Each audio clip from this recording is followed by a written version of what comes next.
একটি প্রতিষ্ঠান পরিচালনা করার জন্য এক বা একাধিক লোকের প্রয়োজন হতে পারে। তো আপনি একজন ব্যক্তিকে নির্বাচন করলেন আপনার প্রতিষ্ঠানে নিয়োগ দেওয়ার জন্য। তো এই নিয়োগের ক্ষেত্রে অত্যন্ত গুরুত্বপূর্ণ একটি ধাপ হচ্ছে ওই কর্মীর সাথে আপনার প্রতিষ্ঠানের একটি নিয়োগ চুক্তিপত্র করা। এই নিয়োগ চুক্তিপত্রকে আমরা ইংরেজিতে অ্যাপয়েন্টমেন্ট লেটার বলে থাকি।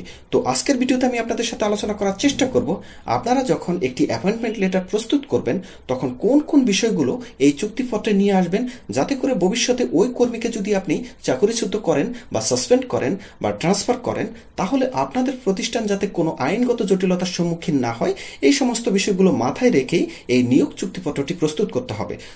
তো এখানে আপনারা একটি অ্যাপয়েন্টমেন্ট লেটারের কপি দেখতে পাচ্ছেন, যেখানে আমাদের প্রতিষ্ঠানের নাম হচ্ছে এসপি ইন্ডাস্ট্রিজ লিমিটেড এবং আমরা যে কর্মীকে নিয়োগ দিতে চাচ্ছি তার নাম হচ্ছে মোহাম্মদ নুরুন নবী। তো এই নুরুন নবীর সাথে আমরা একটি চুক্তিপত্র করব। এই চুক্তিপত্রে কোন কোন বিষয়গুলো থাকতেছে সেটি আপনারা দেখে নিন। প্রথমটি হচ্ছে প্রবেশন পিরিয়ড, অর্থাৎ শিক্ষানবিশকাল। You will be on probation period 6 month, অর্থাৎ এই প্রতিষ্ঠানের সাথে এই যে নুরুন নবী চাকরিতে জয়েন করার পরবর্তী 6 মাস পর্যন্ত তার শিক্ষানবিশকাল থাকবে, অর্থাৎ এই 6 মাস সে শিখবে। এখন এই শিক্ষানবিশকালে প্রতিষ্ঠান কি কি সুবিধা ভোগ করে থাকে?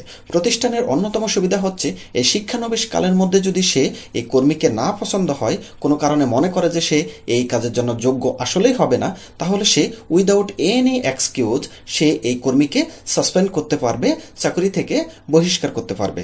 এবং এই বহিষ্কারের আদেশের বিরুদ্ধে ওই কর্মী কোনো শ্রমিক আদালত, লেবার কোর্ট যেটিকে আমরা বলি, সেখানে যেতে পারবে না বা কোনো আইনগত প্রতিকার পাবে না। সুতরাং এটি হচ্ছে একটি প্রতিষ্ঠানের জন্য খুবই গুরুত্বপূর্ণ এবং এটি আপনারা চাইলে 1 বছর পর্যন্ত করতে পারেন। এই প্রবেশন পিরিয়ড আপনারা চাইলে 3 মাস করতে পারেন। আপনাদের প্রতিষ্ঠান অনুযায়ী আপনারা চেঞ্জগুলো করে নেবেন। এরপরে দ্বিতীয়টি হচ্ছে স্যালারি, অর্থাৎ এই কর্মীর জন্য কত টাকা বেতন হবে। Your monthly salary will be 16,000 টাকা। সুতরাং আপনারা আপনাদের মতো করে বসিয়ে নেবেন। এরপরে তৃতীয়টি হচ্ছে ফেস্টিভ্যাল বোনাস, অর্থাৎ উৎসব ভাতা। এখানে you will be entitled 2 bonus, অর্থাৎ সে 2টো উৎসব বোনাস নিতে পারবে এবং এই উৎসব বোনাসে সে কি সম্মানী পাবে? হাফ অফ 1 মান্থ স্যালারি, অর্থাৎ তার যে বেসিক স্যালারি তার অর্ধেক উৎসব বোনাস হিসেবে পাবে। অর্থাৎ 16,000 টাকা যদি বেসিক হয় তাহলে 8,000 টাকা সে উৎসব বোনাস হিসেবে পাবে এবং যখন তার স্যালারি যত বেসিক থাকবে সেই অনুপাতে তার উৎসব বোনাসটি হবে।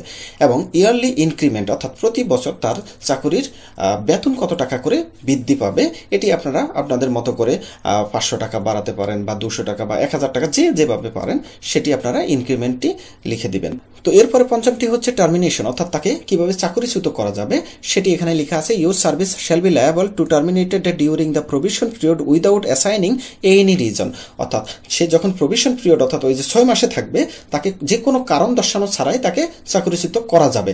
আফটার কনফার্মেশন ইউর সার্ভিস, অর্থাৎ সে যখন এই প্রভিশন পিরিয়ড শেষ হবে, তার চাকরি যখন স্থায়ীকরণ হবে, তখন যদি তাকে টার্মিনেট করতে চায় সেক্ষেত্রে কি করতে হবে? তাকে অ্যাটলিস্ট 30 দিন আগে নোটিশ করতে হবে। আর যদি তারা 30 দিন আগে নোটিশ না করে সেক্ষেত্রে 30 দিনের বেতন দিয়ে যে কোনো সময় তাকে চাকরি থেকে বহিষ্কার করতে পারবে। সুতরাং এটিও আপনারা আপনাদের মতো করে বসিয়ে নেবেন। এরপরে 6 নম্বরটি হচ্ছে লিভ, অর্থাৎ ছুটি সংক্রান্ত ব্যাপারে এখানে বলা আছে you will be entitled leave as per existing company rules, অর্থাৎ কোম্পানির যে বিদ্যমান রুলস আছে সেটার অনুসারে যে ছুটি প্রাপ্য আপনি সেটাই পাবেন।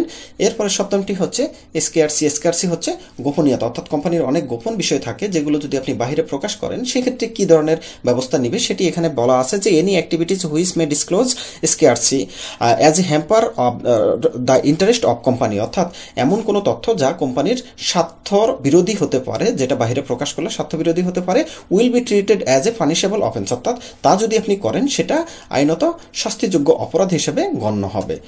এরপর অষ্টমটি হচ্ছে কনফ্লিক্ট, অর্থাৎ এই প্রতিষ্ঠানের সাথে যদি এই কর্মীর কোনো বিবাদ হয় সেক্ষেত্রে সেটিকে কিভাবে নিষ্পত্তি করা হবে সেটি কিন্তু এখানে বলা আছে। এরপরে নবমটি হচ্ছে ট্রান্সফার, অর্থাৎ কর্মীকে যদি কোনো কারণে এক অফিস থেকে অন্য অফিসে বদলি করা হয় সেক্ষেত্রে কোন প্রসিডিউরটি হবে সেটি এখানে বলা আছে। An employee may be posted anywhere in Bangladesh as a decided by the company, অর্থাৎ কোম্পানির সিদ্ধান্ত অনুসারে তাকে বাংলাদেশের যে কোনো জায়গায় ট্রান্সফার করতে পারে। এরপরে দশমটি হচ্ছে জব ডিসক্রিপশন, অর্থাৎ আপনার কাজ কি হবে। Your job description will be given to you by HRD, অর্থাৎ হিউম্যান রিসোর্স ডেভেলপমেন্টের যে অফিসার আছে তারাই আপনার কি কাজ হবে, কি করবেন না করবেন সেগুলো তারা বলে দিবে। এরপরে 11 নম্বরটি হচ্ছে ডকুমেন্টেশন, অর্থাৎ আপনি এই কোম্পানিতে জয়েন করতে চাইলে কোন কোন ডকুমেন্টসগুলো আপনি এই কোম্পানিকে জমা দিতে হবে সেটি এখানে বলা আছে যে 2 copy of recent passport size photography, আপনার 2 কপি পাসপোর্ট সাইজের ছবি, একই সাথে আপনার এনআইডি অথবা বার্থ সার্টিফিকেটের কপি, একই সাথে অল একাডেমিক সার্টিফিকেট, আপনার যত একাডেমিক সার্টিফিকেট আছে সেগুলোর ফটোকপিও দিতে পারেন। অনেক প্রতিষ্ঠান মূল কপিগুলো নেই, সেগুলো তাদের অনুসারে হবে। একই সাথে যদি আপনি অন্য কোনো প্রতিষ্ঠানে চাকরি করেন সেক্ষেত্রে তাদের কাছ থেকে যে রিজাইন নিয়েছেন বা রিলিজ নিয়েছেন সেই রিলিজের কপিটি আপনাকে এখানে জমা দিতে হবে। তো এই উপরের সমস্ত কন্ডিশনগুলো যথাযথভাবে পড়ে মোহাম্মদ নূর নবী যদি সিদ্ধান্ত নেয় যে না তাদের যে কন্ডিশনগুলো সেগুলো যৌক্তিক, সেক্ষেত্রে সে যে কাজটি করবে সে এই যে সিগনেচার অব দ্য এমপ্লয়ি এখানে সিগনেচার করবে। সিগনেচার করে এর একটি কপি সে এই এসপি ইন্ডাস্ট্রিজ লিমিটেডের দায়িত্বপ্রাপ্ত কর্মকর্তার নিকট জমা দিবে। তো দায়িত্বপ্রাপ্ত কর্মকর্তা যখন দেখবে যে হ্যাঁ কর্মী তো সবকিছু দেখে সন্তুষ্ট হয়ে সে সিগনেচার করেছে এবং একই সাথে তার যত কাগজপত্রগুলো দেওয়ার কথা ছিল সেগুলো সে জমা দিয়ে সে সাবমিট করেছে, সেক্ষেত্রে ম্যানেজিং ডাইরেক্টর বা কোম্পানির দায়িত্বপ্রাপ্ত কর্মী সে আবার এখানে সিগনেচার করবে তার সিগনেচারের স্থলে। তো সিগনেচারের স্থলে সিগনেচার করে এক কপি প্রতিষ্ঠান রেখে দিবে এবং আরেক কপি সে কর্মীকে অর্থাৎ যে অ্যাপয়েন্টস আছে তাকে এক কপি দিয়ে দিবে। তাহলেই হচ্ছে কি এই অ্যাপয়েন্টমেন্ট লেটারের কার্যক্রমটি যথাযথভাবে সম্পন্ন হবে। তো এই নিয়োগ চুক্তিপত্র নিয়ে যদি আপনাদের কোনো সহযোগিতার দরকার হয় সেক্ষেত্রে আমাদেরকে ফোন করতে পারেন। আমাদের ফোন নাম্বার 01884952999। সবাই ভালো থাকবেন, সুস্থ থাকবেন, সবাইকে ধন্যবাদ। আল্লাহ হাফেজ।